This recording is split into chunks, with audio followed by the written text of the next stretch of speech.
सबैजनालाई नमस्कार, welcome to my YouTube channel. म चाहिँ आज फर्स्ट भ्लग बनाउन गइरहेको छु साथीहरू हैन। आज चाहिँ हाम्रो यहाँ धान रोप्ने, बिउ काट्ने, खेत खन्ने लाउनु भएको छ। म चाहिँ खेतमा आएको छु। अब सानो बाटो बेलामा ठ्याक्क निस्किएर है म हजुरहरूलाई देखाउँदैछु। हाम्रो खेत जानु चाहिँ यस्तो नहर छ हेर्नु। म चाहिँ यहाँ नहरबाट आइरहेको छु। बाटो चाहिँ डेन्जर छ है गाइजहरू। यहाँ हिँड्न सके छैन हेर्नुहोस्, यस्तो छ हेर्नुहोस् गाइजहरू। यो चाहिँ नहर हो, हेर्न सक्नुहुन्छ। हाम्रो खेतमा आउँदा यस्तो नहर क्रस गरेर आउनुपर्छ। यहाँ हाम्रो गाईहरू छँदै हेर्नुहुन्छ, देख्न सक्नुहुन्छ हजुरहरूले। ल हे हेलो दाइ, के छ खबर? हेलो कमल दाइ। है हाम्रो दाइहरू हुनुहुन्छ यहाँ चाहिँ। हाम्रो दिदीहरू आन्टीहरू बिउ काट्दै हुनुहुन्छ है गाईजहरूलाई हेर्न सक्नुहुन्छ। असार लगाइराख यता ल है। यहाँ हाम्रो दिदी पनि हुनुहुन्छ। हाम्रो यहाँ अब धान रोपाइ हुँदैछ। हेर्नु यहाँ पानी धेरै भएर पुरै बिउ धान रोप्ने ठाउँमा बिउ पनि लगभग डुबाइसकेछ, देख्न सक्नुहुन्छ। यहाँनिर बिउ काट्दै हुनुहुन्छ। हेर्नु अब हाम्रो चाहिँ आज खेत खनेर भोलि ट्र्याक्टर लाएर पर्सि चाहिँ रोपाइ हुन्छ।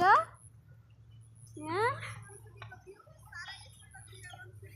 यहाँ हाम्रो दिदी चाहिँ केही भन्न गइराख्नु भएको छ गाइजहरू, हेर्न सक्नुहुन्छ। म चाहिँ यहाँ यी खेतको आली आइरहेको छु होइन, देख्न सक्नुहुन्छ। के को बिउ हो र दिदी? हो ए जिरा मसिना अरे। अनि आज यहाँ यस्तो इट्ला खनिराख्नु भएको छ सबैजना। इट्ला आँटा लाउने मकै यहाँ सुके ह। यता चाहिँ सबै मकै सुकिसके ह। असारलाई है लेखनाथतिर गाइजहरू, असार लगाइराखेको यतातिर चाहिँ सबैजना बारीमा हुनुहुन्छ। मसिना अरे, मसिनाको बिउ रे। हेर्नु पानी यहाँ चाहिँ सबै ठ्याक्कै यो चाहिँ खुदीमा हो है गाइस, खुदीमा। वहाँ देखेको डाँडो, यहाँ डाँडै देखेको छैन हेर्नुहोस्। हो त्यो बेङ्गासको डाँडो हो क्या, देखेकै छैन। यहाँ खेतमा छु त्यही भएर।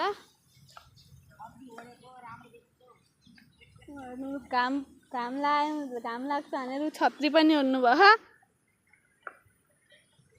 हेर्नु छत्री ओड्नु भयो ल। हेर्नु छत्री ओढेर बिउ काटिराख्नु भयो।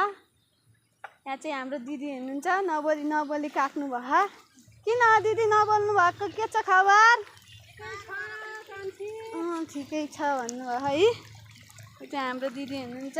उता चाहिँ मेरो मम्मी हुनुहुन्छ। उता चाहिँ अर्को सरिम्ला दिदी हुनुहुन्छ।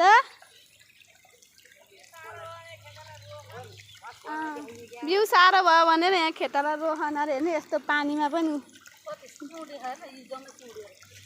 बिउ सबै चुडियो अरे। पानी छ तर यस्तो पानी हुँदा नि कसरी साह्रो हुन्छ त नि? ए पहिला पानी परेर बसेपछि बिउ साह्रो हुन्छ। है सुन्नुभयो होला, पहिला पानी परेर बसेपछि अहिले बिउ सबै चुडियो अरे काट्दा।